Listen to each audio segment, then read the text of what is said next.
Donc je m'appelle Zéline Guiton et j'ai fait un semestre d'études à QUT, donc Queensland University of Technology, qui est à Brisbane en Australie. J'ai choisi ça de manière assez simple parce que moi c'était un partenariat avec mon école française. Donc on avait plusieurs choix de destination dans le monde. Je savais déjà que je voulais partir en Australie. Et après on avait potentiellement donc QUT à Brisbane ou l'université à Melbourne. Et j'ai préféré aller à Brisbane. Une journée type en Australie.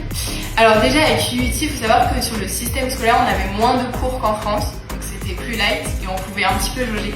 Moi j'avais cours le lundi, mardi et mercredi. Et j'étais tranquille le jeudi, vendredi. Donc globalement, une journée type, je me réveille, je vais sur le campus, je vais en cours, je vais prendre un petit café avec mes copines en vrai, et je rentre. Et le jeudi, vendredi, très souvent, on partait en week-end pour visiter un peu l'Australie. Alors j'ai été logée en résidence étudiante et StudyDoc m'avait proposé des résidences étudiantes et j'ai pris, c'était très simple et très facile.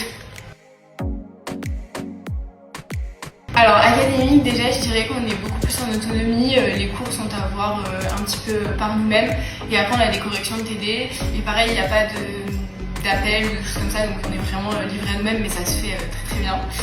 Mais c'est vrai que c'est très différent de la France. Et ensuite en termes de vie, la vie, déjà il fait beau, il fait beau presque tout le temps. Et la vie est très chill, plus chill qu'en France. Donc voilà. Wow. Ce que j'ai le plus apprécié, je dirais vraiment l'environnement, le cadre de vie là-bas est splendide. C'est trop beau, on a la plage pas loin, les plages sont paradisiaques et on est en voyage donc on découvre des beaux paysages partout et tout le temps. Et ce que j'ai le moins apprécié, c'est difficile. Tu peux dire rien. Je crois oui, rien, en vrai, j'ai tout aimé. Est-ce qu'il y a eu des moments difficiles? Globalement ça s'est plutôt bien passé. Après il y a eu des petits moments de doute, moi j'étais arrivée un peu avant mon semestre parce que j'avais envie de travailler en Australie pour aussi avoir une expérience et notamment une expérience sur mon CV. Et du coup au début forcément dans la recherche c'est pas toujours facile parce qu'on sait pas exactement si on est sur le bon chemin. Mais on trouve hein, donc il n'y a pas de souci à se faire, donc voilà. Alors j'ai été serveuse dans un restaurant et j'ai travaillé dans un coffee shop le matin, donc j'ai fait les deux. Et ça se trouve plutôt facilement, je suis allée poser des CV et après j'ai démarché sur Instagram. Le deuxième j'ai trouvé ça comme ça. Qu'est-ce qui m'a apporté? Déjà une aisance en anglais et une facilité à switcher du français à l'anglais que j'avais pas avant.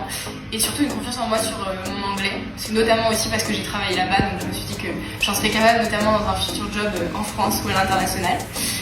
Et après, je pense qu'on grandit parce qu'on voit plein de choses, on apprend plein de choses, on rencontre plein de gens d'univers différents. Donc globalement, j'ai grandi et découvert plein de choses. Des conseils, profitez de chaque moment là-bas et faites tout ce que vous avez envie de faire. Ne vous donnez pas de limites. Ok, alors moi j'ai un gros coup de cœur pour la Grande Barrière de Corail. Je trouve que aller en Australie sans la faire, c'est dommage. Alors oui, selon mon nez, c'est un budget, mais vraiment, c'est vraiment à faire. Et après, j'ai beaucoup aimé Brisbane. Du coup, je suis allée à Sydney, etc. Et j'ai vraiment eu un petit coup de cœur pour Brisbane, notamment en vie quotidienne. Alors c'était vraiment super facile, on avait une tranquillité d'esprit dans le sens où on savait que tout était géré, que tout nous était envoyé. Donc il y avait vraiment, ça tranquillise et on sait que quand on part, on n'a rien oublié.